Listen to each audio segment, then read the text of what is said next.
Здраво на сите! Ова се мои рецепти и денес ќе правиме рижото од тестенини со тиквички и морков. Да започнеме со состојките. Ќе ви треба 2 моркови, 1 тиквичка, 1 голем кромит, половина конзерва домати, 400 грама тестенини во вид на ориз, 2 чешниња лук и 250 мл супа од зеленчук. Ќе ви треба и сол, бибер и маслиново масло. За подготовка на овој рецепт користиме делимано тава за пржење, касерола и нож куосега сантоку. Време е за сечкање. Ги сечкаме кромидот, тиквичката, морковите и лукот со најновиот делимано куосега сантоку нож. Оваа комбинација на зеленчук секогаш му дава неверојатен вкус на секој рецепт. Ставете 2 зеленчукови коцки за супа во зовриена вода.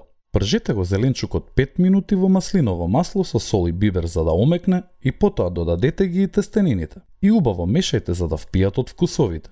Ги додаваме доматите од конзерва и еден дел од супата и готвиме на висока температура додека да се апсорбира целата течност. Потоа го додаваме и остатокот од супата и вариме додека тестенините да омекнат. Ова е одличен рецепт за време на постите кој се служи сам, а добивате вкусен, здрав и хранлив оброк. Тестенините во вид на ориз можат да се користат и за подготовка на супи за додавање на дополнителен волумен, но и како замена за ориз при подготовка на рижото. И не заборавај, на сите ни е потребна идеја во кујната, затоа биди вистински пријател и сподели.